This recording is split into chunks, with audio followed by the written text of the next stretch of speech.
Welcome to GShyt, the podcast. I'm Ryan Alexander. I am Giovanni. And today we have the illustrious, my boy, Jesse Woods, lead designer for Keller Customs, executive designer, artist, sports aficionado, Jesse Woods. Before we get into the rut of it all, we started this new thing off. Rapid fire. Can you give us the instructions? Yeah, we'd like to go through some rapid fire to get to know you a little bit and give the audience just some general outline before we jump into some of the stuff so they can kind of see, oh, this person likes this person likes that. So me and Ryan are going to go back and forth asking you questions. Just first thing that pops into your head, answer it, we'll go from there. Nothing too crazy. And it has to be rapid fire. So Rapid fire. Quick. Yesterday we asked, I said favorite food, and they stood there for about 6 seconds like. Anyway, all right, we'll start off. First question, favorite food? Steak. Favorite vacation? Mountains. Blonde or brunette? Brunette. Ass or titties? Ass. Wine or weed? Oh, weed. But I love me some wine. Mix them up, it gets real crazy. Favorite color? Red. Music or movies? Music. Nickelodeon or Disney? Nickelodeon. Nice. Yeah, First thing you notice when you look at someone? Oh God, almost everything. I am not the person to ask that. I see everything. Favorite music artist? Young Dolph. Young Dolph. Yeah, Young Dolph. That Paris guy or right Tokyo? Oh, Paris. Yacht or jet? Ooh, I say yacht. More time or more money? You know what? More time. Okay. More time, because money's time. So time is money, so it all works. Do you believe in ghosts? Yes. Favorite season? Fall. Club or lounge? Ooh, lounge. Speak every language or talk to animals? Ooh. You know what? I'm gonna talk to animals. Guys, you survived our rapid fire. Yeah. Appreciate you. I kind of want to go back to one. You believe in ghosts. You gotta give me a story in it, but you believe in ghosts. Shit, I mean, that could be its own podcast. Oh, man. I'm kind of one of those people that have a lot of different beliefs as far as the potential of the world. I think we live in a very mystical place that we do not know. We will never know where we're coming from, what we're doing here. I could get very deep into that. But just to kind of tie it off, it's just, I believe that there's endless potential in all of those different things. I mean, we know there's only so much we can see with our human eyes and our, human feelings, but there's a lot of shit that's going on that we don't know. We can't always feel, we think we're the center of the world. There's a whole universe out there. Like, it do be something creaking in my house. Right. And it's funny because my parents bought the house that I stay in off of a lady who had lost her husband. So I be thinking about it when I go through the house. Like, That's kind of stuff. yeah, that shit can get crazy. I hear you. Yeah. Wait, what you started talking about? Strangely enough, I just started watching Rick and Morty about a week ago because of this month, and that actually tied right into it. I think that we think something that's very, very small, and people who have these more artistic minds and can see differently will come up with something like Rick and Morty that's probably a lot closer to the truth than what we think the truth is, to be honest with you. So you gonna compare your reality to Rick and Morty's? I think that we are in it, we don't know we in it. He's probably visited our thing a couple times, is what I'm saying, basically.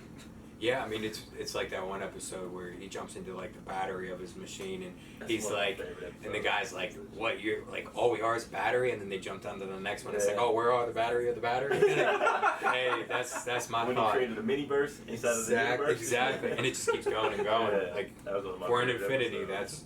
that's as possible as anything else.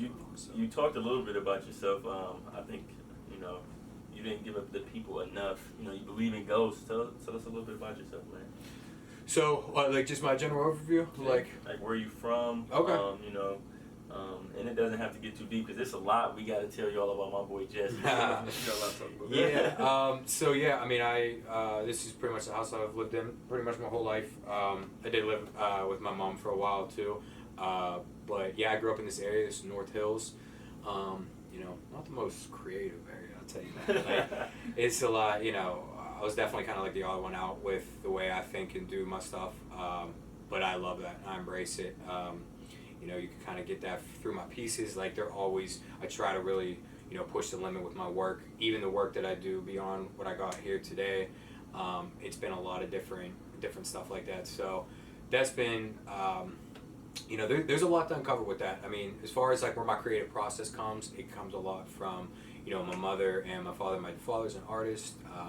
He did graphic design for a long time, and my mother, she's a teacher and has done all kind of like, she's just very creative in her own way. As my cat walks. Can we introduce the cat? What's the cat's name? Jeter. Like for Derek Jeter. The other one's name is Mello. Yeah, Mello and Jeter. Because of Anthony. So, welcome to the show, Jeter. Yeah, everybody. he's usually real shy, but I don't know why he's getting all ballsy right now. Feeling good. So yeah, if he's a problem, we'll get him out of here. But No, you good. it's like a mix of a lot of things. As you can see in my place here, it's a mix between art and sports. Mm-hmm. I played sports my whole life. I really love them. Football, basketball, baseball. Very passionate about that. And then art is something that really kind of like, it's something that's like I could feel within my soul because I put it off for a while and kind of let that. Because you're a kid growing up in high school and people are telling you like I ain't gonna make money off that. So yeah, it's a long process of just getting like passion. That's really where it comes down to for me. Passion really runs deep for me. That's really kind of what fuels my fire, and something burns deep within inside because that's really where I come about with my artwork. Because I take this stuff very passionately. Like even before I got into some of the higher end clients, I was that guy that was pulling all nighters making clothes for nobody. It was just a portfolio at that point. Yeah. And that to me was I just really had to express myself, had to utilize this as an outlet and kind of really grow from there, and it's taken off more than I could have imagined. So it's been a really nice ride, so definitely grateful for it. It's been awesome. But yeah, it definitely comes from a deep passion, and it's kind of like really understanding that like as you get older, you start to find yourself more. I spent a lot of time by myself, just isolation. I guess that was just my plan, like how it was made out for me. I really had to dig deep, and you got a lot of dark personal nights where you're just like trying to figure it out for yourself, and I really just figured out like where can I take this passion, where can I put this fire, and I really started putting in the art, and that's really kind of what defines where I'm at and where I want to be in the future. So. Gotcha. What started it all off for you? You mentioned the love of art. Where did that first moment happen? Yeah, so it was kind of something that was natural for me when I was younger. Like I said, my dad was into it, so we were always kind of like drawing and like doing stuff. And as an artist himself, he's very analytical, so it kind of pushed me to, really fine tune on a lot of things. My mother, she's very fiery and passionate as well. Like my mother's, my God, there's a lot. She's a very fiery person. Another podcast episode. Yeah, exactly. Yeah. And she really fueled the fire as far as where a lot of my depth comes from, and where I kind of get that intensity. And I kind of went through it for a long time, when I was younger. But then as I got into high school, like I was saying, you ain't gonna do nothing with this. How are you gonna make money and stuff? So I tried to get into architecture, and I took a bunch of architecture and engineering classes, and I loved it. Those I hated school, because I hated the structure and the boxed in mentality. That was something that really I struggled with. But going into these classes where I could create and I was in control of putting out a reality, that was really exciting for me, and I kind of really felt that passion start to kick in, and I was like, this is kind of what I wanted to do. But making the decision to go to college, then you're like, I gotta go to engineering school, that's at least $100K, not even in Pittsburgh, you gotta move, and there's a lot of different decisions. So unfortunately, and it sucks, but I think it's part of the plan, I guess.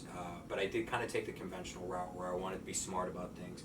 Went to community college, went for my basic classes and did the marketing and management and stuff like that. And I was fortunate to get a nice degree where it was marketing, management, psychology kind of combined, where it was a little bit of the way I think.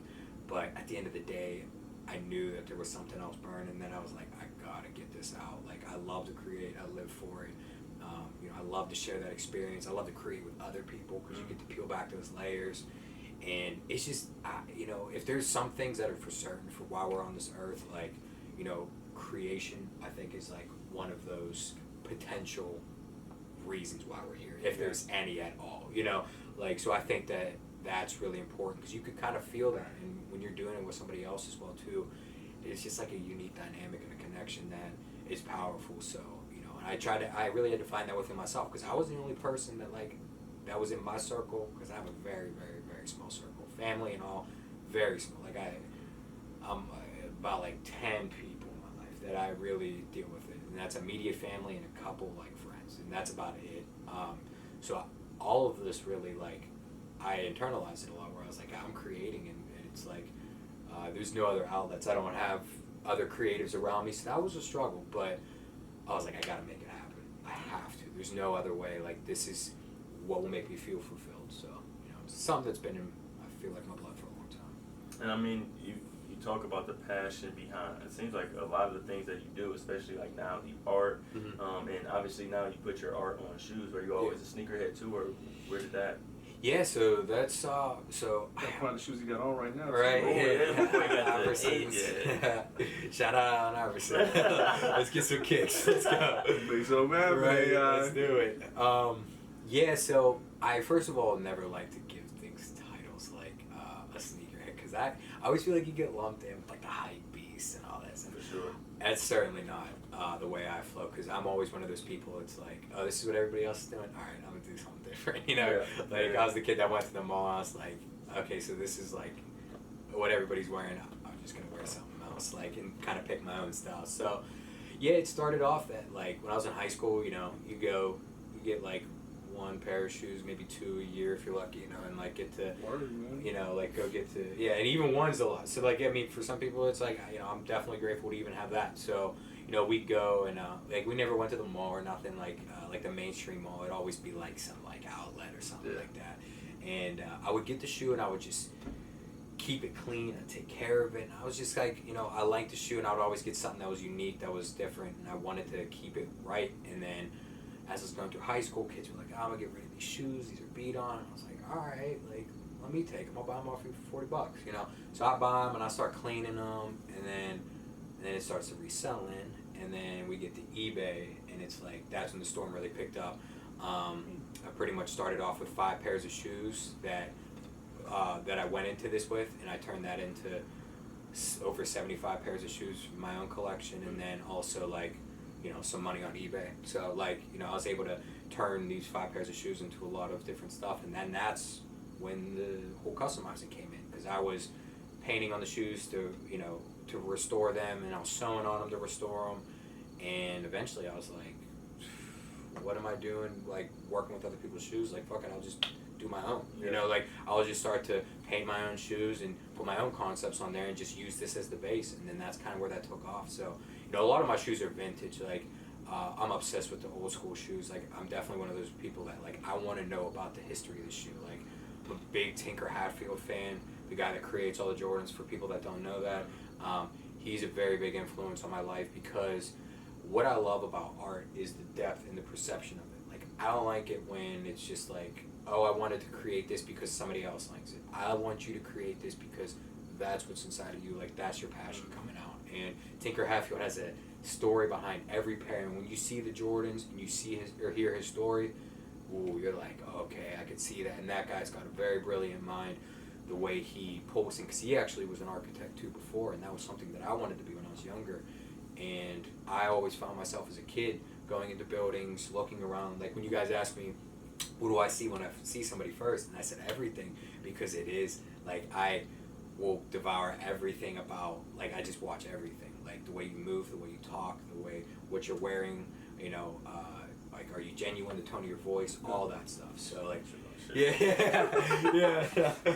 No, it's definitely, like, it's a lot, but, like, it's just subconsciously. Like, I just, you know, you can't let it get the best of you, or else you go insane thinking about it. But, you know, I'm always, like, a very analytical person, so that's what's kind of cool with Tinker Hatfield, is a lot of his designs came from, you know, inspirations outside. So that's kind of where it all comes back to, you know. And then I started getting into shoes through, you know, people started really liking, like, some of the work I was doing, like painting and stuff, and I was like, all right, this is where I can, you know, bring the best of both worlds. Like, I love art, I love sports and fashion, because I really see fashion as, like, and I'm not one of those guys where it's like, I'm looking at the men's fashion blog and I'm like, oh, that would look great. Like, you know, I'm like more one of those people, like, what expresses you? Because when I'm looking at you and you have clothes on, you pick that stuff for a reason. that's representing the way you think, the way you process stuff. You know, so that's a little insight and a little key to like figuring out the way people's creativity like works. And it doesn't always correlate. Like you could have somebody in a white t-shirt and black pants, and meanwhile they're the deepest person you've ever met. So you also got to be very careful. Like, you know, I don't want to call it judging a book by a cover, but you do look at the cover before you open the book. So it gives you a perception, and you kind of take it for a grain of salt and let it go from there. But yeah, so I mean, it really just turned out to, you know, that's where like the sneakers came in, and I just really got into that. And I just remember getting laughed at, like, what do you clean shoes and make money off it? I'm like, yeah, there's a market for it. And I started seeing the Kanye West and people selling shoes for $1,500. I was like, $1,500 for that? All right, let's do it. Yeah, let's do it. Workshop. Like, exactly, and that's really where it came from. And I was like, I want to add my own concepts and, you know, really diversify. And that's why I love doing custom shoes, because when I work with somebody, I say, tell me about you. And they always say, like, oh, do your own thing. I'm like, no, just tell me about you, and I'll do my own thing off of that. Yeah. But I want it to be your piece. So when you wear it, it's a representation of you. So. One of one. Yeah, exactly. And that's the goal. So. What other influences do you have? You mentioned Hatfield. Any other ones that have been very, very prominent in your life besides, you know, your parents, the art that you have there, him? What other influences? And where do the ideas come from? Do you have like a certain zone you go in? Yeah, it's interesting. So some other artists that I like Robert Walker. He's a big guy, like, because he just kind of embodies like my thought process. When you look at his pieces, it's chaos, like, but it's beautiful. It is beautiful. It's like, you know, I always kind of reference, like, if I could explain myself, it's kind of like a controlled chaos, like, where there's a lot going on, but if you could really hone in on that, you could really use it to your advantage in a lot of different aspects. And nothing like deceiving, but like, it just makes life more fulfilling, because people see chaos as like a bad thing, but if you could, like, chaos to me is really passion, and that's where a lot of it comes from. It's like, there's such a deep passion for myself that it's like, it just kind of seeps out into this, like, kind of like, because you try to verbalize this to somebody and they're like, whoa, like, way too much. So definitely got to be aware of that. But yeah, so Robert Walker was a big one. David Cho as well. These guys, they're newer to me. Like, it's not something I like really dealt with as a kid as much. Like, I haven't been following them forever, but when I seen their art, I was like, yeah, that's how I feel, you know. And that was really big, because I'm not really one person to say this is my one focus. I can't. I feel like I'm cutting off a lot of other stuff, so I'm very open to like little aspects of different artists. Like my Instagram page, like, I follow so many damn artists, like sneaker custom, and it's all different stuff. I follow architecture, I follow mask makers, I follow welders, glassblow, everything. Women, because women is... Oh, yeah, women. Art. That is art in itself. Art. Mother Nature. Bars. Right there, right? Yeah. I mean, you talk about the, I think it was Robert Walker and his art being chaotic, and we seen like some of the way, or some of the styles in your shoes and the art that you used to do. Before I even get into that question, I kind of wanted to ask, you know, because we also talked about some of the things that influenced you, and is there any influence with some of the sports things that you do, some of the culture that you are a part of, or, I mean, even the styles of shoes that you picked, is there an influence that comes from sports or culture, or? So the influence and where sports tie in. So this is kind of like my thought process on it, and where, because as you look around my place, like, I have all players, not really necessarily teams. I'm much more fixated on the players, because as a kid, I was into, like, you know, superheroes and like the animation creatures where everybody was so different. I'm so obsessed with like individuality and like being your own person. So when I watch a sports game, I obsess over the fact that, now just, we'll go for a basic reference, we'll just say like the Steelers, okay? So you got Ben Roethlisberger, he's more of a pocket passer, deep thrower, little slower, but can move. You then go to, you know, like another team, we were talking about Mike Vick. Now Mike Vick, he's outside of the pocket, a lefty, he's a quick, shifty. Orthodox because of that. Exactly. And then you get into basketball, like, what's LeBron James? He's a passer, he's a rebounder, and a scorer. Like, I love the difference in that. And then not only that, but the way they look, their style. Like, everybody's got their own swagger on and off the court. And when you're on the court, you got your gear and all that, and then you got your style of play. Like, AI, Mike Vick changed the culture for sports. Like, those two alone, culture in general, right? Exactly. Yeah, those, period. like, you got dudes wearing headbands because of that. Like, you got dudes like, you know, with the sleeve that Iverson used to have. The sleeve. It was in the ice era, so they were all iced out, like, you know. So that shit was like really big and influential, and like I love that. Like I love the individuality. I wish they would allow that more in like baseball because they don't allow that too much. But that's what we're kind of trying to bring with this new, you know, working with baseball players. Like I really want that to like become something that's prominent because it's like all these they're not robots. Like no human's a robot. You should feel good about expressing yourself. And that's really where I come down to it. And that's why I love sports and the correlation to that. And I kind of feel like that's something that I internalize. I haven't really heard it from other things, but that is like when I make each piece, it's different and unique, just like how every player is different and unique. And you'll never catch me like I hate going to games, and I'm a passionate sports fan. I love them, but I hate fans. Like fans, yo, like fans for real, like saying, "Oh, this dude's a bum," like, you know, fuck the Browns. Like, no, like I'm a Steelers fan, yeah, like above all other sport, like above all other football teams, but I'm watching a Browns game. Like I'm watching Odell Beckham. I'm watching Nick Chubb. Like I'm watching all those dudes, and I'm repping for them. I'll put on an Odell Beckham jersey brown, and I'll walk downtown. Like I don't care, because if you're like so one-sided like that, it just kind of tells me you're really not. You don't really look at the sport as a whole. Right. It's more about, you know, getting to like I care about the players, because at the end of the day, the players are what makes the teams. And you know, if Odell Beckham came to the Steelers, all of a sudden everybody was an Odell Beckham fan. So I don't want to hear none of that like one-way fan stuff. Like, they're like, we hate LeBron. Yeah. Free agency comes, Exactly, like LeBron. exactly. And that's what I don't like. I'm more about like, listen, give these players the platform because they are their own business at the end of the day. It's going that way. Exactly, and It's I love it. And that's why, hey, LeBron wants to go to Miami, come back to Cleveland, go to the Lakers. Hey, do you? Because first of all, he can call them shots. He's the best basketball player potentially in the whole entire world ever. So, like, I don't want to hear. And it's like the same thing. Hey, you work at FedEx and UPS offer you a better job.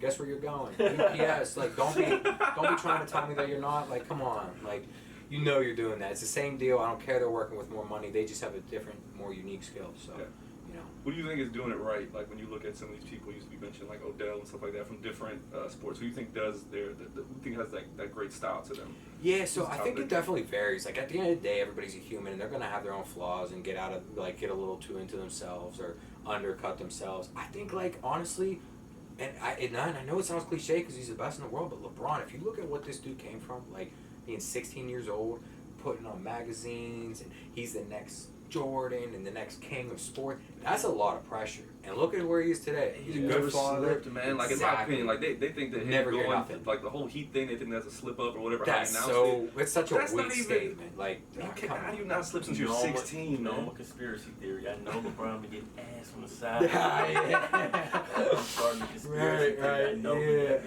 no way.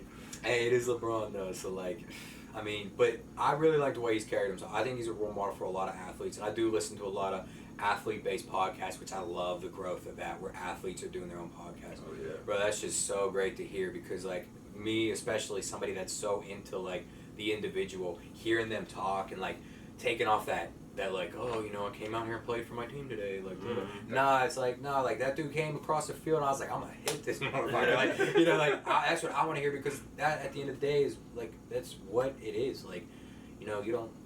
It just sucks. I want to see a more free platform, like how the UFC does it, where they could just get on there and talk all the shit they want. Bro. Let that. I don't know those kids watch, but let a little bit more of that in. Like, ease it up. Like, it don't gotta be vulgar and crazy, but like, if LeBron wants to be like, nah, I wanted to dunk on that fool, like, hey. That's what keeps the sports competitive, man. Exactly. And I think you alluded to it earlier with the individuality piece, too. Like, if the players can't talk freely, they don't become individuals anymore. Yeah, and then you look at it as a kid, like, if you're a kid that's like, I feel that way. Exactly. Like, you get to, like, you know, and especially if they got problems or something like that. It's been great to see, like, you know, like there was like the DeMar DeRozan and the Kevin Loves coming out and speaking about mental health, and it's like, hey, listen, we're all human. It's huge. Like, that's really big, and it's like now these guys can really get out there, and then that kid that's at home that does hoop and maybe be really good but has some mental health issues, like, hey, they could be like, all right, DeMar DeRozan just came out and talked about it. Like, maybe it's time for me to do my thing. Like,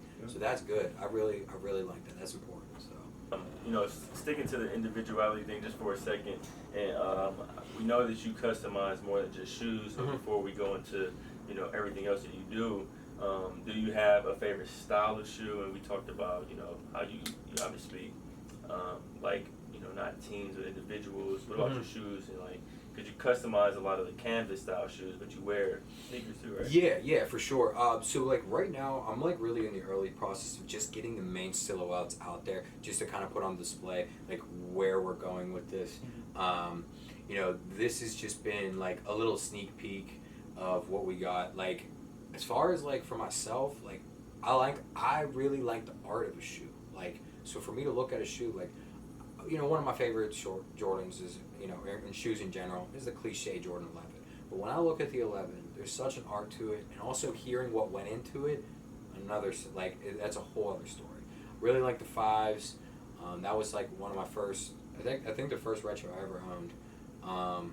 And it's just really about like the silhouette of the shoe. I really like the art of it. Like, that's why I like the Iversons. It's got such a classic look to it, and like there's such like depth in like what shoes, like, I really like the old school Reeboks, the high top pumps, like one shackle. Oh my god! I remember when I got my first pair of pumps. I was like, pump them bitches up. Me nothing. I think Hatfield said that his favorite shoe was a Jordan 11 too. So I mean, that's one of his most iconic. Exactly. And there's like the story behind that, just briefly, is like he wanted to make something that was wearable on and off court, something you could wear with a tuxedo, and that's why some of the colorways are called the tuxedos, because of he wanted that look, because you could wear patent leather shoes like that on the court, and people wear them in weddings. You see celebrities wearing that, red carpet stuff, and it looks good. It looks clean. It doesn't look like you're about to be like one of those like where you got church at 11, but like at 12 you got a game. Like one of those,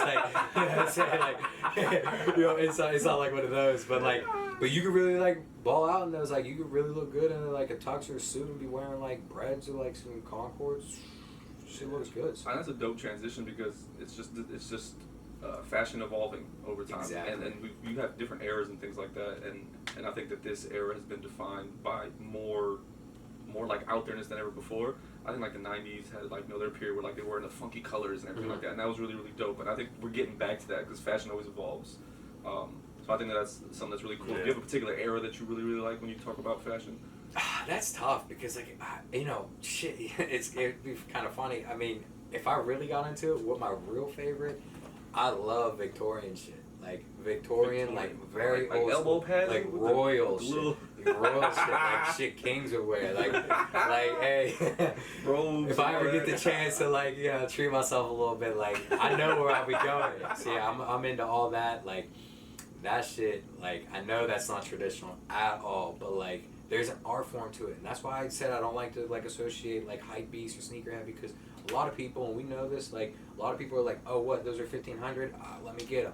Meanwhile, it's like there's nothing to the shoe. Like, I want to see like an art form put into it, and that's what I like a lot. Like, that's why I can't say I'm a hype beast. Like, I don't want the shoe that's $1,500 but looks like something like some, I don't know, some like, hospital shoe or something. You know what I'm saying? I don't want that. Like, I want to see something where there's an art form into it, where you're like looking at it and you're like, that's a piece of art. Like, and that's what kind of all this, that's how it all kind of connects. The sports, the fashion, the art.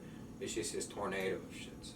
So you have redesigned clothing. It's gone from art in general, shoes, clothing. What's the vision for the custom clothing that you have? And like, how did it start too? True. Yeah. So like, that was the thing, is like I really wanted to get art out there in some way or shape or form, and I was really trying to. I'm very analytical about what I do. Like there's a plan and a process to everything I try to do. I try to calculate it as much as possible without constraining myself. So I knew I wanted to do art, and art to me is creation. So it's not always about painting or drawing, but like that is a way of creating. And I kind of just, right? Yeah. Creation right there. And and that's what it is. Like, there's art of talking, writing, music, like everything. Nature, like it's literally everywhere, and it's how you interpret it, and that's interpretation's an art form too. So the way I kind of took it was like, all right, what is the most prominent way to make a living? Because at the end of the day, you gotta make a living. Like, as much as that sucks that money rules the world, hey, guess what? You ain't changing it. It's been around, it's going to be around. So I was like, pretty much, what can I do? Like, because you can be an artist and paint and do all this stuff. But I was looking at the options. You're either a starving artist or you're super successful. And you could either be super successful, and the only outlet you have really to be super successful is through your own way. Now, when you get into fashion, you could be a designer for yourself, or you could be working for Nike, Gucci, Louis, Puma, Adidas. So I was like, so there's now two doors. Like, you know, when you're just painting and doing stuff like that, it's so much harder to get a legitimate job. And, you know, people call me crazy, like, why would you want a job as an artist? But there's a lot of benefits to having resources, having, you know, people that are able to take care of the business aspect. Because I'm so, like, one of those people that put all my cards in. Being a business owner, that's 100 hours a week. Being a creator, that's 100 plus hours a week. Right. You only got so many hours in a week, you know, and I know I'm one of those people, I'll literally not sleep, like, you know, if I had to do that. So I had to be mindful on how I took this process and this journey. So I was like, all right, so fashion could be an outlet in which you get kind of the best of both worlds. You could either be working for a company and have resources, a team. All you got to do is come in and work. Go home, do whatever. Or you run it on your own way. So I was like, all right, so fashion could really be that outlet. And I also was kind of seeing a market where we live in such a material world and clothes are so prominent, but yet, you know, clothes were so plain to me. Like, you know, like especially guys' clothes, like, you know what I'm saying? Like, you go to a girl's section, Basically, like, it's just jeans and t-shirts. yeah, exactly. They're like, cut like a box. Yeah. That's what I'm talking I hate that you just go and you're like, oh, 5 tees, all white tees. All right, I guess I got, you know, I'm cool for the whole school year or whatever. You know, Black suit and the blue suit. That's Right. what you need when you're grown, too. Exactly. And then you like go off into like, you know, you're at the mall with your like mom when you're a kid. And I just remember as a kid, I was like looking at the patterns of like some of like, I love paisley stuff. Like I think paisley's like a very royal looking, you know, design. You know, it's like a floral. It's an artistic piece. You know, it doesn't get too like, you know, I don't want to be like, you know, I ain't wearing like pink and like flowers and stuff, but at the same time, I like an art form too. So, you know, so I would see stuff like that and just different designs and concepts. You see lines and shapes, and I'm like, you could definitely make that into a dope piece for a dude. Like, it doesn't have to be like, you know, something like that's uncomfortable for like, you know, the whatever, you know, structure we're trying to live in. Like, oh, men wear this, females wear that. It's like, listen, like, it's art. It doesn't have to be so constrained, like, with what's going on. So I kind of would see that stuff, and I was interested in that, and I was like, why is that not happening for the guys, like stuff? So that's where I started. Some of my older pieces that I had on my page before were kind of like, you know, more colorful, like a little bit like crazier things happening. I always like to, you know, there's like, I guess you could say there's a bit of a psychedelic vibe to stuff, like Exactly how I described it. funny. yeah, okay, That's then exactly yeah, how I so said it's it. dope. Because it's like, Yeah. it's the greens, it's the purples, it's the oranges, Uh-huh. the neon colors. Yeah. I personally love these. Those are all my favorite colors. Like, I love that Exactly, spectrum. yeah. So when I saw those pieces of art, I was like, this motherfucker knows what he's doing. Yeah, no, I definitely love the psychedelic vibe because it's like, oh, it's very deep with that as well. Yeah, that goes a long way. But like that alone, like that's always happening around us. And again, like the psychedelic side of it, like it's like that's all interpretation. Like it's all of that. I think So that's seeing the beauty in the chaos personally. exactly, and that is exactly the way I kind of live my whole fucking life. So yeah, I just always like you gotta find the beauty in chaos because otherwise you're just gonna drown in chaos, and that's the last thing you want to do. So. Yeah, I really wanted to bring more, like, and because at the same time, I'm not one of those people that'll be, like, wearing neon and all this and crazy. Like, I don't like that really either, but, like, I like a perfect blend, like, just a little bit, like, you know, adding a little spice. Like, that's really what it comes down to for me. And, you know. If I take my shoes off, you'll see my neon. Yeah, yeah. And hey, maybe that's all you need, just a little bit, and that's what it's about. And like, you know, it's all up to and that's what I like about the individual. You look at my pieces, you'll be like, this motherfucker's crazy. But then you get to know me, it's like, all right, This motherfucker's crazy. he's control crazy, control cat, you know. So yeah, but no, it's fun. I like that he fun. noticed it immediately. You was like, there's a transition in some of his old work, and I was like, I mean, it doesn't feel that different because you're a creative. So it like when you talk about creating art. To me, it wasn't as much of a transition in the style. I just felt like it was just different in a way. But I mean, you also talk about your old work, and you had, was it a quote on the Instagram or a It was message? a highlight. It was a highlight. Highlight. Yeah, so I posted on my story that I'm archiving most of my work. I mean, I didn't have too much. Like, I probably had like 130 post pieces. Like, you know, I would take 2 videos, like I'd post pictures and then close-ups. So sometimes that's 2, so I probably had like 60 pieces, something like that. Maybe I don't exactly know, but with this new endeavor, I really wanted to redirect my attention and focus. What I was doing before is what I call conceptual-based artwork, and what that is, for people that don't really understand that, is really just putting out concepts. Like, wasn't directly focusing on the finest of fine details, and I also didn't have the market to do that. Before, I was lucky to sell something for like $200, like, and I'm not gonna do what I do on these where I'm hand punching every single stitch on this shoe. Like, when I go through these shoes, when I say handmade, I have a hand crank machine and I have a hand sewing tool, and they both get used. And like, it's every stitch was put on by myself. So to charge $200 for something like that, that's tough, you know. And then to also like not incorporating the bag and the shoe and all these other aspects. So I didn't really have the market for it. So a lot of times I was just making things freely, and that's what I was saying. Like, I was pulling all nighters, just making shit for nobody. Like, I was just like, I don't care. I'm not in this for the short term. And that was something I really pressed on. People were like, why aren't you selling this? Why, you know, you should be doing this. And it's like, I don't care about making $10,000, whatever you could say. Like, let's say it all worked out. I made 10 grand in a year off my art on the side. Yeah, that sounds fun and good, but I want to make a living off this. I want to be able to wake up, create, go to sleep, wake up, create. Like, I want it to be steady, and I want it to be my life. So for me to sit there and try to make like one piece and try to like, you know, push that out to the people, and, you know, because like a lot of stuff I kept because I would take it to shows. So I would be like, I was never putting it out like, hey, buy this. I was just like, here's my piece of art. If you like it, share it. And like, and then when I'd go to shows, I'd bring them, and then I would kind of explain my process. So I wanted a collection and a portfolio until the right situation came about. And that was what was great with the partner I have now, Keone Kella. Like, when he saw my stuff, it was like, hey, I like where you're going with this. Can we get something that looks more like this now?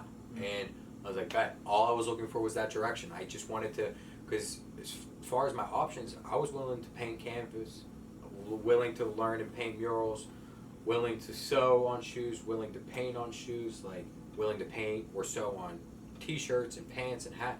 Like, because a lot of people just pick one direction. I was like, listen, I'm going to do everything, and until somebody catches on, is like, all right, like, if he could do all these things, then let him focus on one thing and see what happens. And that was what happened with, you know, the new endeavor I'm in now. It was really fortunate because it's like, you know, he was like, hey, I want to see if you can do something like this. Like, I have a market for it, and I knew there was a market for it, but it's like, you know, I really was kind of unsure of what market to go with, because the markets, you kind of create the market yourself as well too. But yeah, I was like, all right, bet, like, I'm gonna put this together. You know, a week later, I produced my first shoe, and he was kind of like, shit, okay, you can do this. And I was like, yes, like, I really, like, and I told him, I was like, I won't sleep until I can. Like, that's how deeply this shit runs for me, because it's like, I have no other option. I have no desire to do anything else. Like, I was always a good worker, clocked in, did my job, busted my ass. That shit ripped my soul apart. It was horrible. I worked in an office before, restaurants, worked at a bank. Bro, like, dark. It was just dark for me, because, like, it was like you were caging an animal, like, in a very small cage in a dark room. Like, and that's what it was like. And it was very intense, and I could feel, like, the soul getting sucked out of me. So I was literally like, I gotta make this happen. So whatever I can do, I'm gonna make it happen. And that's why I would come home.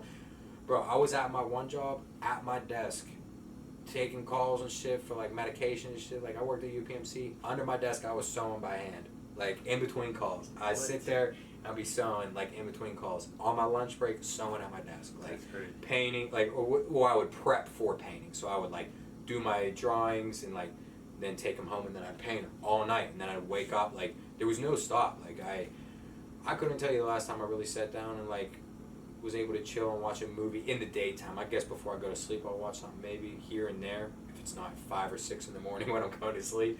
But I took it very seriously. Like, I don't fuck around with it. You know, my friends would come over and chill, watch movies, play video games. I was right there sewing. Like, and I was like, they'd be like, you want to go out and do this? No. Like, I want to do this. I want to make this shit happen.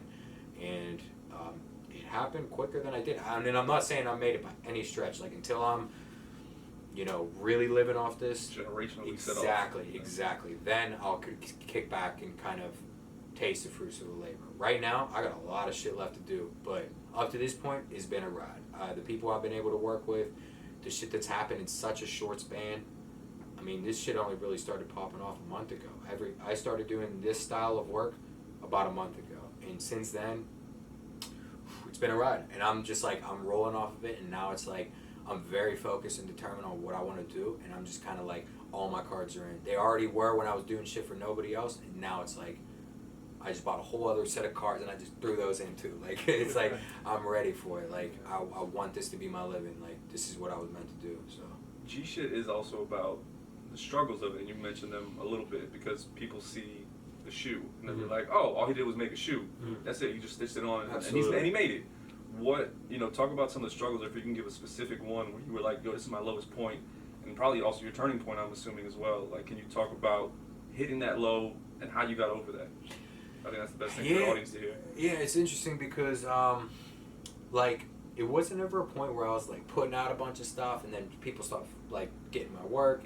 It was kind of like the creation came from the darkness, like, and that's really what it was. Like, a lot of isolation, being alone, and, like, not having much of anything as far as, like, people around me. I was kind of left to figure out everything on my own. Like, I didn't really like express anything that was going on. I really just didn't have that in my life at those times, so that's where kind of like the madness came out of, like, you know, artwork. And literally up until about a month ago, it was all of my creations were just like intense. Like, I just gotta get something out of me, like, because there was no other way to release them. Like, you know, you could almost say it's like your therapy or whatever, but it's more like, you know, the whole process has been a low, you know, up until about, you know, maybe say a month ago. And it was cool. Like, I'd have ups as far as, like, you know, like, I did a couple podcasts before people were interested in my work. Like, I did a couple live paintings and sold some stuff. That shit's fun, but at the end of the day, I'd still come home and be like, you're not making a living off this. You're still clocking in tomorrow morning at your job.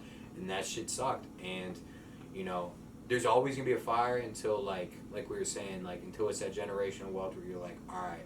And it's not even a money thing for me. I don't give a shit about money. I know the power of it. Like, I just know, hey, I need my bills paid and I need to eat, like, and feed my family and take care of whoever, you know, whatever my situation is going to be in the future. Like, that to me is what I take pride in. I don't give a shit about the cars, the clothes, none of that. Like, and it may seem like I do because I work with fashion, but at the end of the day, all that shit's disposable. Like, so for me, it's more about family, relationship, you know, elevating yourself internally, physically, all that shit. Like, that shit to me holds way more value. Like, but I just found this outlet.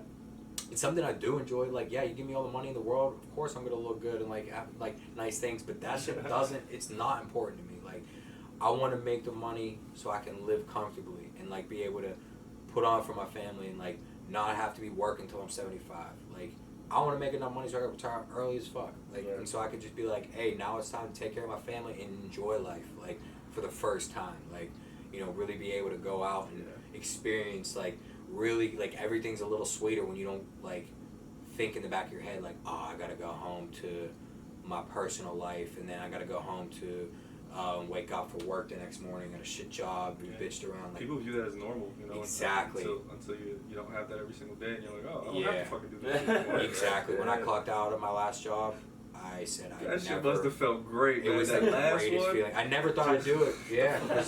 I'm like such one of those people that it's like you gotta, like, I'm a very big like saver and like very cautious with my money because again it's just so powerful, money. Like, you can't let it get it's like a, you know, a game where it's like, oh, you want to spend this, and I'm like, nah, I don't need that shit. Like, a lot of the shit that I own has been a collection over the years and things that I've, you know, came across in like weird ways. Like, I always thrifted a lot. Like, I did that shit, like, you know, and I took care of shit. I have shit when I was from a kid, like long time. Like, I got shoes that, like, if they still fit me, like, I'll still keep them up to, like, now. I don't care. Why throw them away? You pay for them. Like, you know, I take that shit very seriously. So, like, I'd rather at least sell it, you know, for something. So, you know, yeah, I want to make sure that that's, like, you know. Can I see one of the shoes? Yeah, so these are the I haven't actually seen them up close. Yeah. So those are the Goyard Chucks.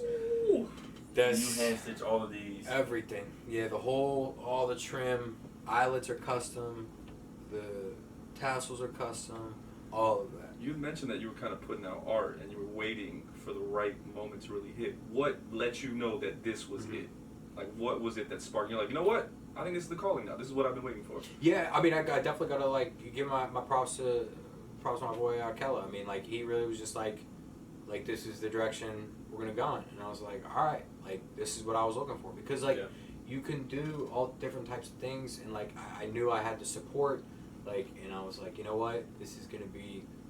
I think this is the boost that I needed, like just the focus on this, and like I'm like, all right, like this is how we're gonna do it, and I'm gonna make the best out of this situation. Like at the same time, if like there was a high potential for a mural artist, and they're like, you focus on this, and you know there's you could work from my experience, like blah blah blah. Like I would have put all my time into that. You would be catching me out on the street doing some murals, like like under some bridge, like just to for Kobe Day. You would put Kobe one up. You know? Exactly. Yeah, and I actually did a couple pieces for Kobe for some clothes and stuff like that. So like that stuff, like I like that. But when it came to doing these shoes, the market was So these are Dior's. Again, custom eyelets. This is so clean. Yeah.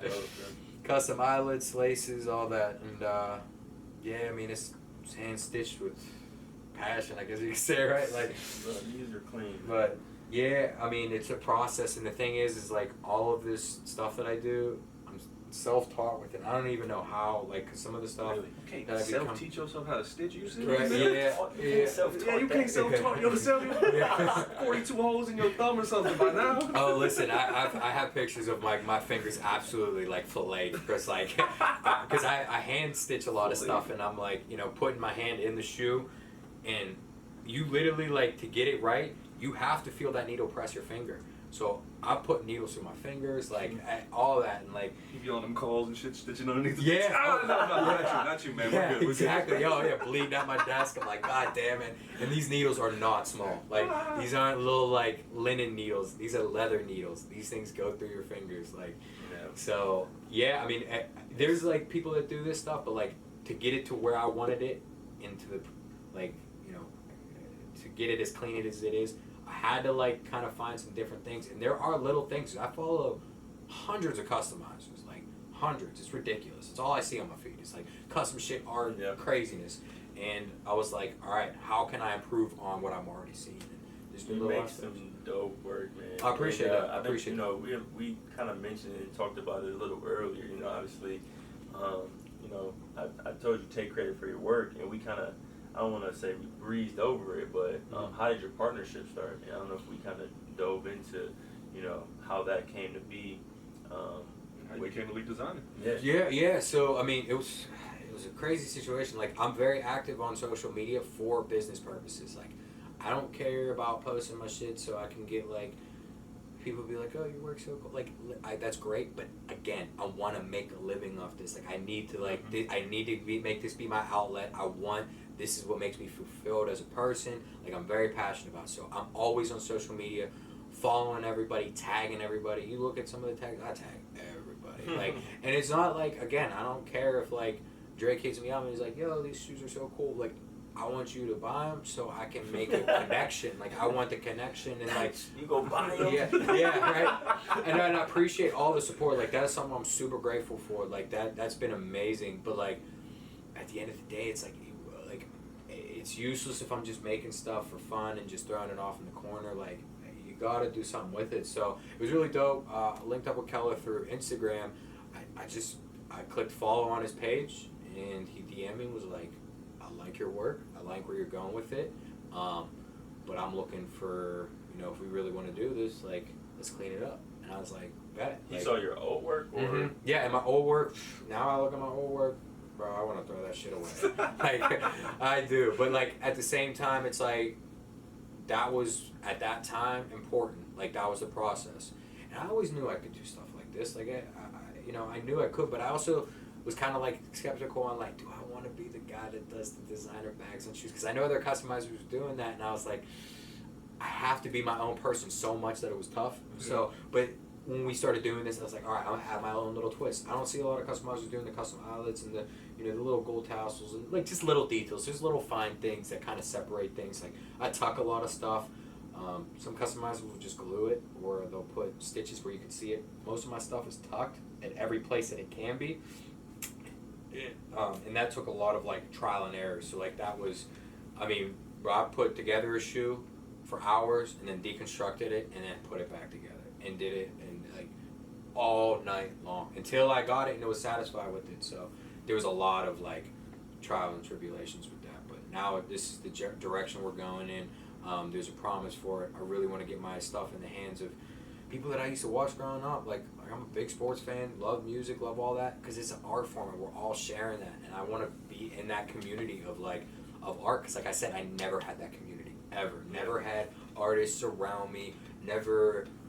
It just kind of drains you. Like you want to be around that, because when you're with these people like that think at that level, and you can just tell, oh, it uplifts you. It's such a great feeling. And I really was like, I'm gonna work my way into these circles, and like again, not for the fame, none of that. I just purely create out of passion. Like it makes me feel alive. Essentially, that's really what it comes down to. So your art, like the different things that we've seen, they transcend mediums and canvases. It's about whatever you're feeling. Is your process different for the subject that you're working on, or does it all kind of still tie together for you? Is it all the same? Yeah. So I guess there were some people, like a lot of my other pieces I was doing, I kind of was able to just like have a blank canvas or a blank T-shirt that I wanted to paint on and just go with the flow.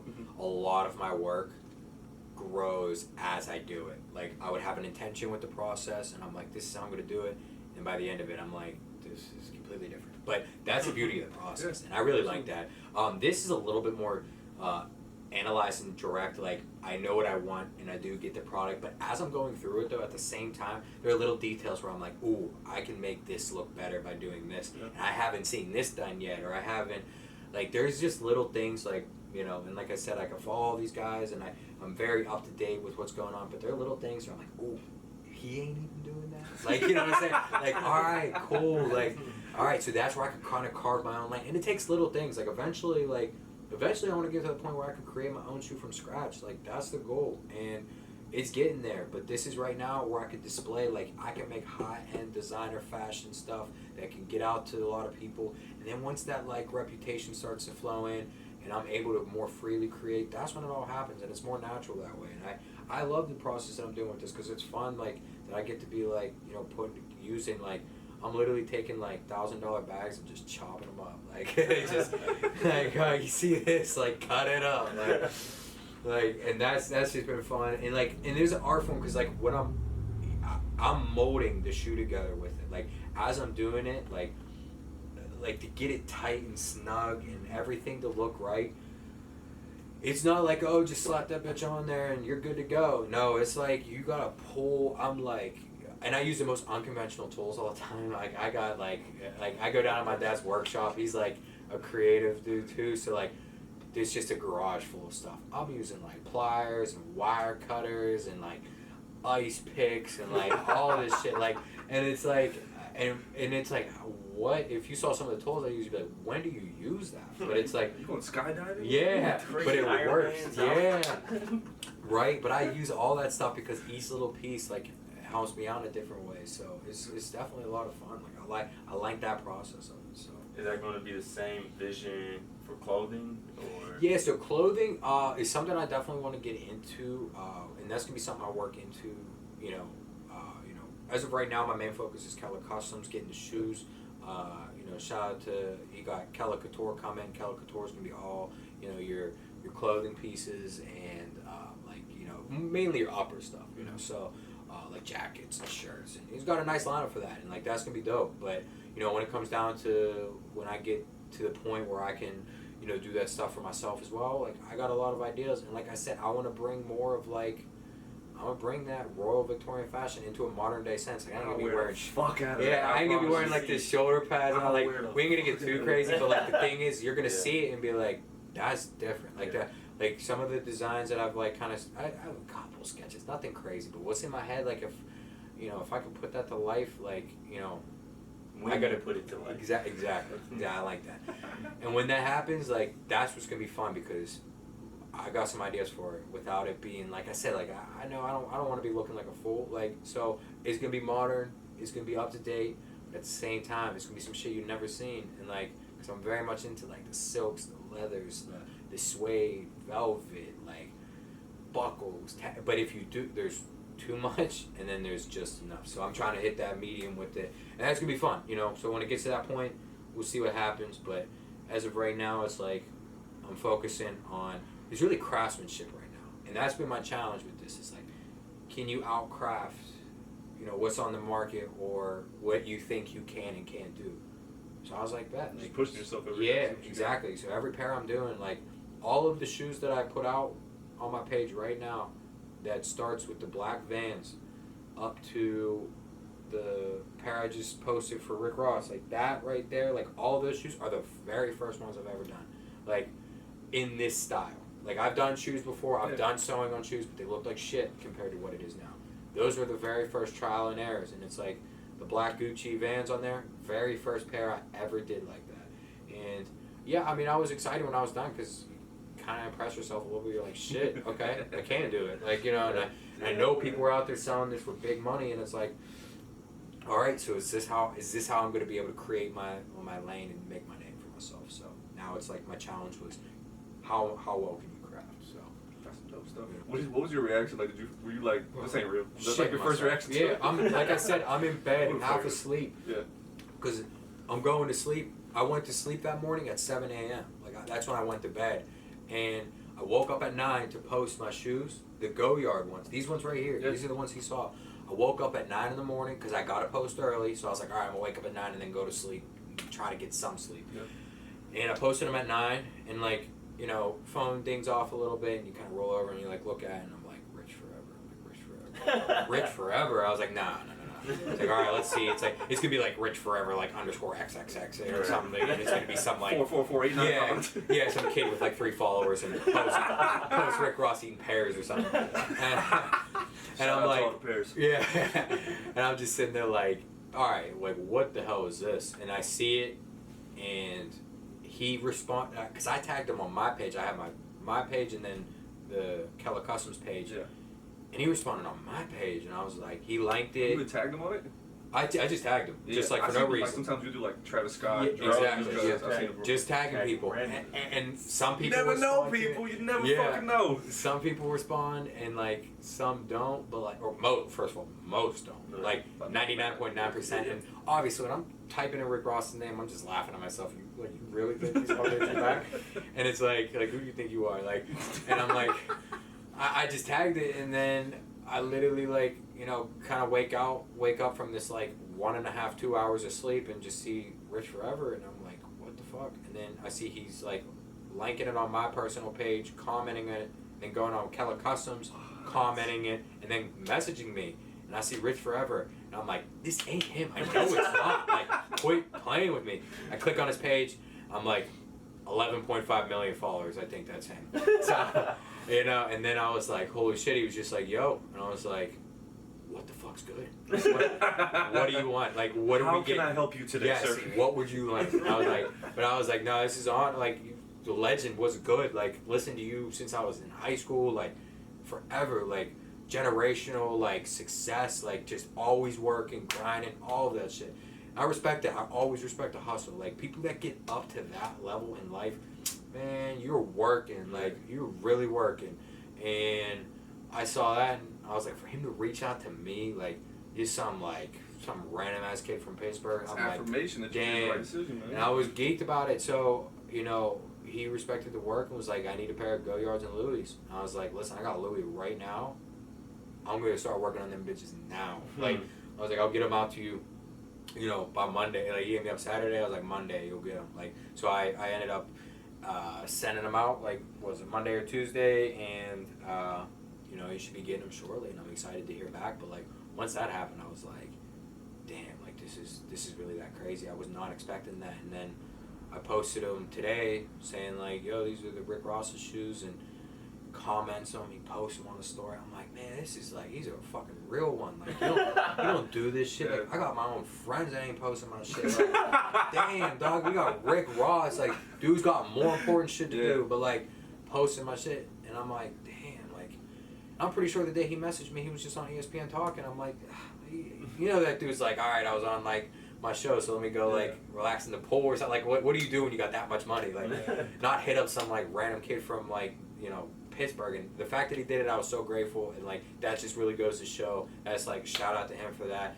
And you know, I mean, I was speechless. I still am. Like, it's been such a crazy opportunity. Like, the first official client from Kella Customs, like, because I made the shoes, and that I really made it for my boy Kella to like display this, and like, this is how we're marketing it and everything. And then all of a sudden it's like, okay, well, Rick Ross, okay, like that's someone I was working, like, if you'd have told me in 5 years you get to work with Rick Ross, I'd have been like, bad. Right. I can't wait to grind out these 5 years. Yeah, not the next 5 minutes. Exactly. Not the first client in the prototype stage. I'm like, damn, like, this is really crazy. Like, and so that happened. I was super grateful for that. Like, you know, shout out to Rick Ross for that. Like, hey, like, all up, bro. Like, that shit was meaningful. Like, you know, it's the value, like, and I value somebody that works and hustles. So, like, you know, to get to the level that he's at, you had to work your ass off. And he's there doing it and then putting on for people, like, for some random ass motherfucker like me. And it's like, now it's like, hey, that's all up. And that's what I plan, like,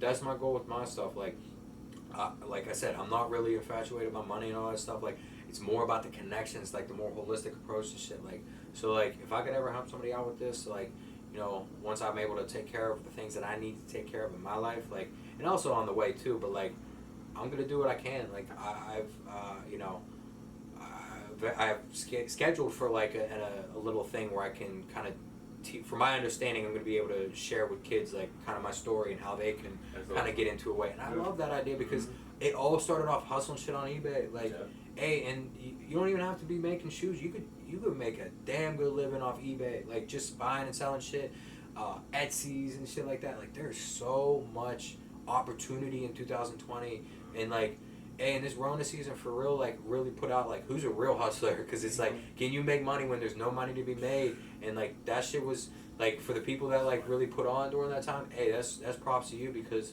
now it's like, even for those people that work their ass off, and like, I respect that. Like, and I was that person too, like, just going to work, busting my ass trying to get it off. Now you literally can't. It's not because you're lazy, you don't want to go to work. Nah, like, you're getting shut down by the government. Like, the whole world's shutting down. So like, this really put a lot of pressure on people, and it's been a crazy time. That's the way I see this. There's another fucking podcast that could come out too. You know what I'm saying? Like, just like my thoughts on like the way like this has impacted people, like socially, emotionally, mentally. Like, there's this ain't just about the economy and like, oh, people are getting sick, which is obviously tragic as fuck, but like, there's another tragedy coming, and that's like the mental aspect of things. Like, people locked up in their homes, like, for the first time. This is a worldwide event that's never happened anywhere ever that we know of in this. You have to face yourself now. Exactly. A lot of people have been running from themselves for exactly, a minute. and that's why it was funny when like people were like in quarantine, like, oh my god, I gotta stay home. I was like, I've been on quarantine. My whole life's been quarantine. Like, yeah, I've been living with staring at the man in the mirror. Like, that's what it's been.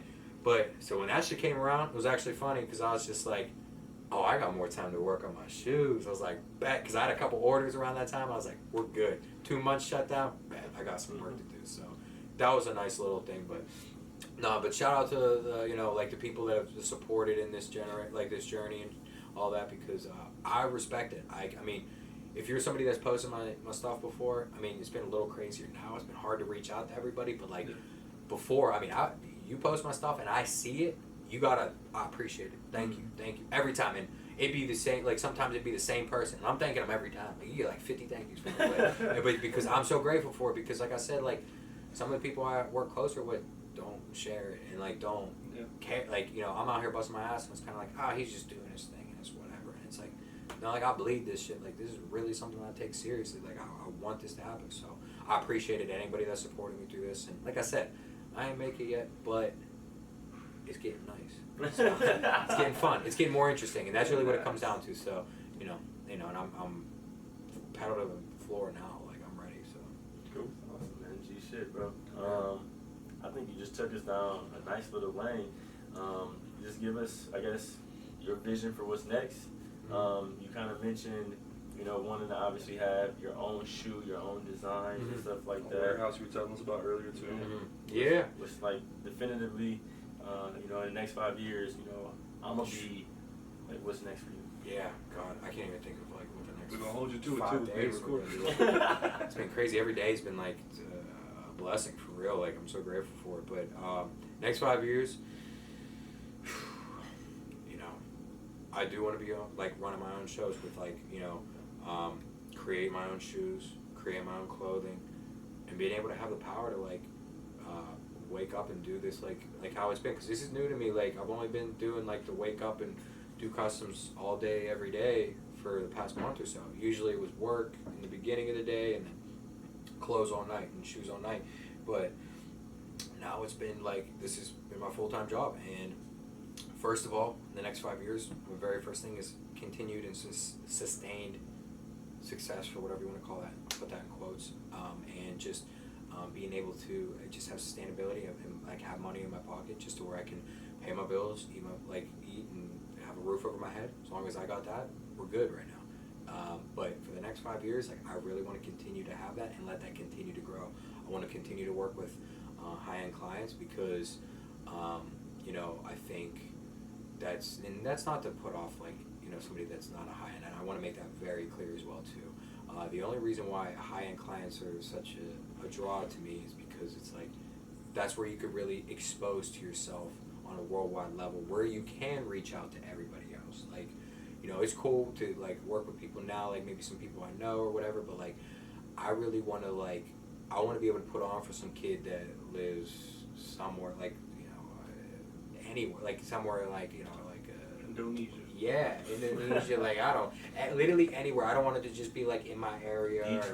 Detroit. Detroit, like hey, put on for it. Like I want to be able to, and within getting to that, like being able to build my name for these high-end clients and being able to get a shoe and clothing line out there, I'm going to make it like available and affordable for everybody. Like there's gonna be levels to it where it's like, okay, so the kid like myself, or like I was never like, I got some pretty dope shoes, but I think I spent like $200 once on a pair of shoes, and they were actually Gucci's, like, you know, so I'm like, and I was able to like, I had like hustle the shit out of them on eBay, like, so, like, but that's the most, like, all my stuff, like, I was getting, because I would buy them and then I fix them up, so I want to be able to get something to a kid that's like, doesn't really have the funds to be able to go out and spend a band on a shoe. Like, I want you to have a dope piece that's like, very like, unique, and you could represent yourself for a price that's reasonable. So like I have to work my way up through this path. Like, you know, I can't, you know, be doing like all the little stuff to, like, you kind of go like, if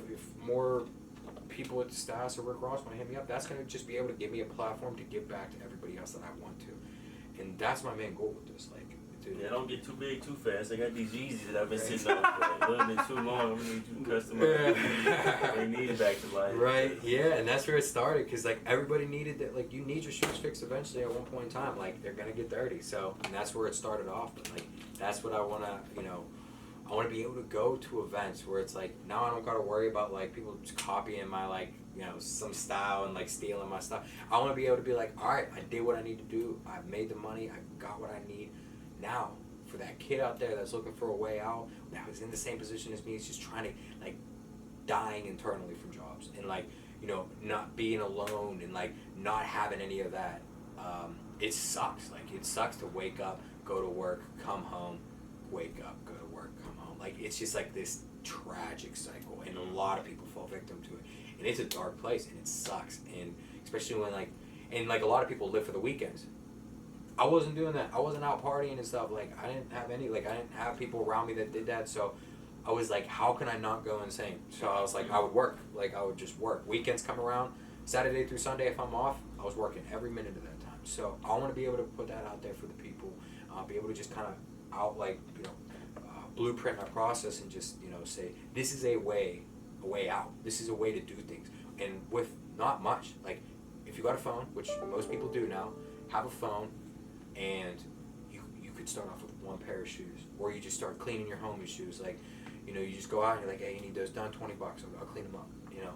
And then it's like the next thing you know, you're starting to get more clients, and it's like, all right, now I gotta charge a little more. And then it's like, oh, well, now I'm painting on shoes, now I'm sewing on shoes, now I'm making shoes, and like, and I want to see that for everybody, because it's an expression. Like, when you're a creative, you love to see other people create, and it's like, because it inspires you. So I mean, if I could have a perfect world, everybody'd be like a crazy artist. You know what I mean? And it'd be chaos all day long. And like, that'd be fun. Like, you know, probably get way too crazy. At that point, it's just about trying to find what chaos works best with you. Exactly. It's like, what's more chaotic? Like, I'm way more chaotic than you. Like, that's what people be doing in that world. But like, that's fun to like, I just, you know, that's my outlet in the way I, you know, kind of come at peace with myself. And I would love to like put on for people and just say, hey, like, this is what you can do. Go out and create. I want to see, like, I want to plant that seed and just watch it grow. Like, you have no idea what's going to come out of that. That's what's really cool about You it. talked about some really, really dope stuff, and you mentioned that kid.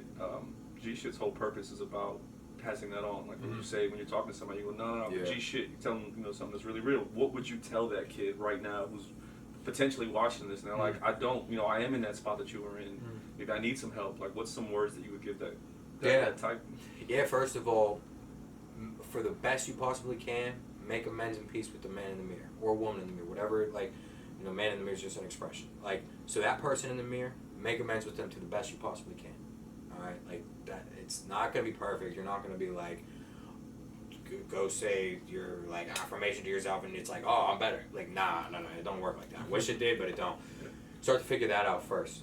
Next thing is pick a direction. What gets you? Like, what gets you going? What gets you out of bed? Like, if there's anything. Because a lot of there, and you know, it's crazy. It's like, we have so much in this world, and there's still people that wake up and they'll be like, there's literally nothing. There's so much. Yeah, there's literally nothing. But there's so much out there. And you also have to realize that everything around you is a potential. I always used to joke around and say, I'm so wanting to create so bad, I'll make lampshades. Like, if somebody was like, hey, you can make a living designing lampshades.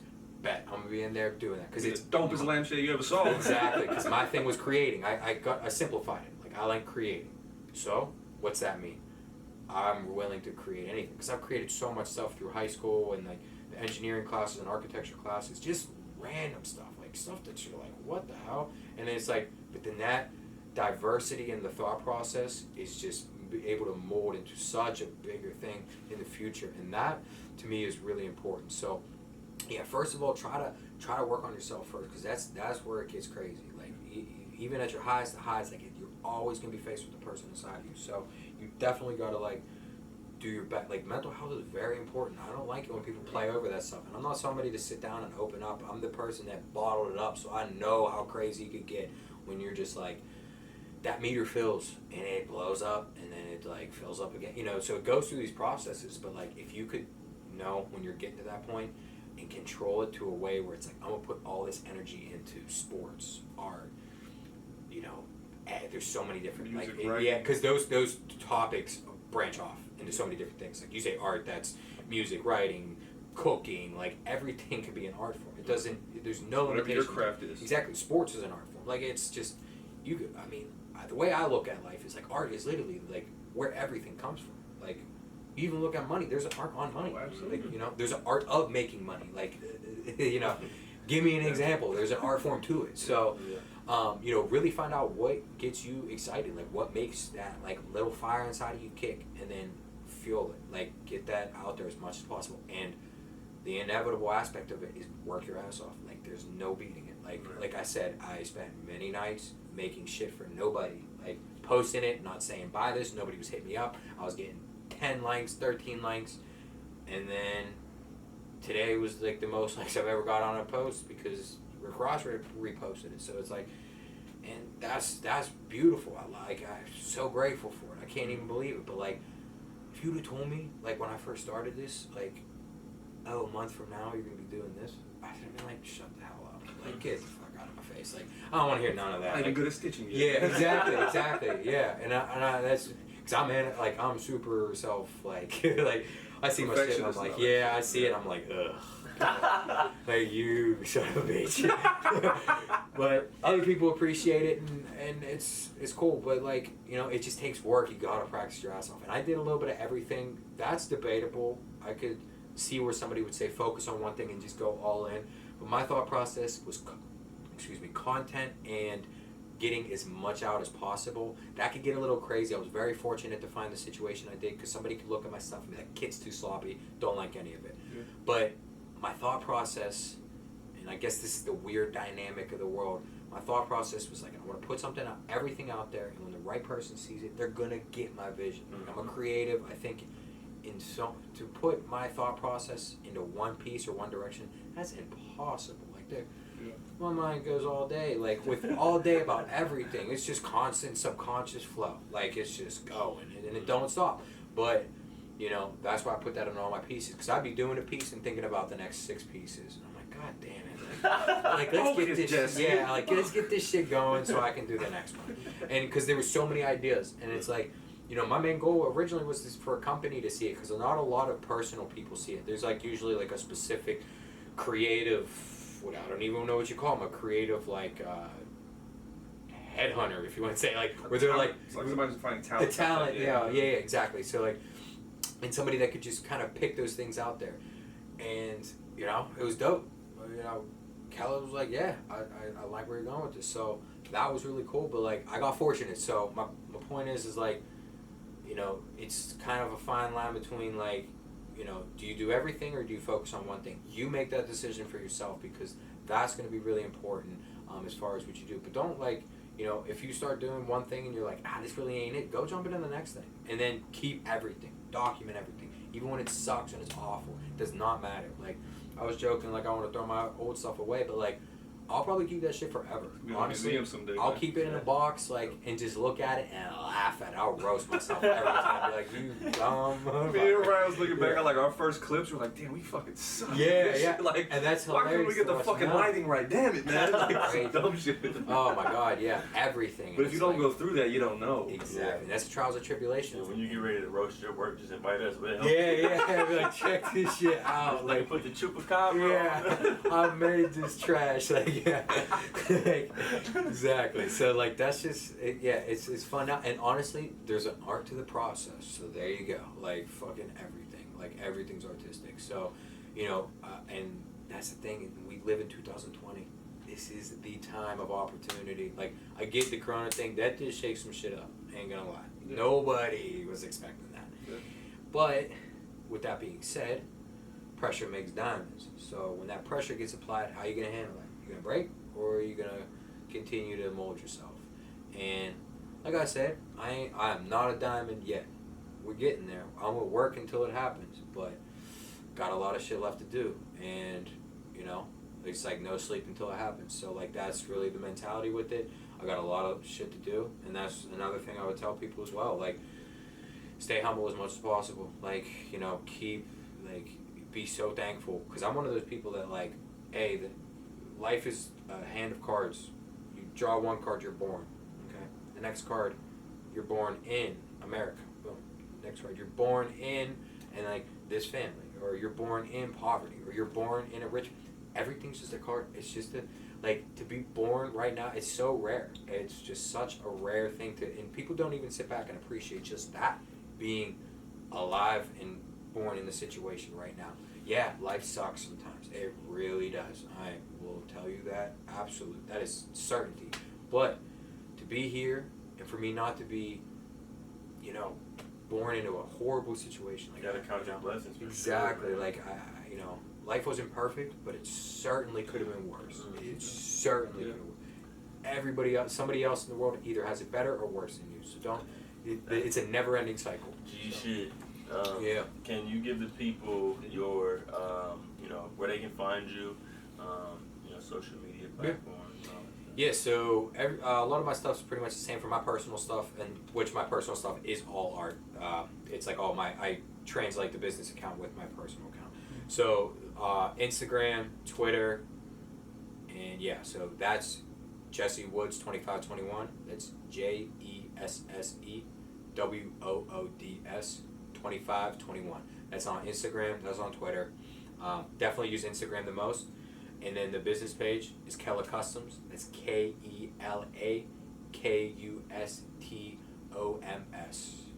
Kella Customs. I'm like making sure I spell it. We're gonna put little subtitles down there. Yeah, check it out. Yeah, I'm gonna. Right. Say it with me. Sound out the words. No, yeah. So. You got anything else, G? Appreciate you guys. It's been great. great. Hell yeah. We want to thank you for being on the show. Like, this has been a really great Absolutely. experience. Thank you for letting us come into your house. Yeah, We yeah. can't wait to share this with the world. We can't wait for this stuff to get posted and people see it and gain something from it. So thank you for just being you. Yeah, All love, it all was a respect. dope conversation, man. Yeah, appreciate it. And I can't wait to add some Detroit shit. Yeah, I ain't gonna lie, I do see Detroit Lions on the up there. Yeah, Calvin Johnson. There you go. Yeah, I forgot. See, I have so much. So many players hanging up on my wall. I don't even know. GShyt the podcast. You know where to find us. All major social media platforms and all major streaming platforms, man. Thank you again, Jesse. Sure. Catch y'all Appreciate next you time. guys.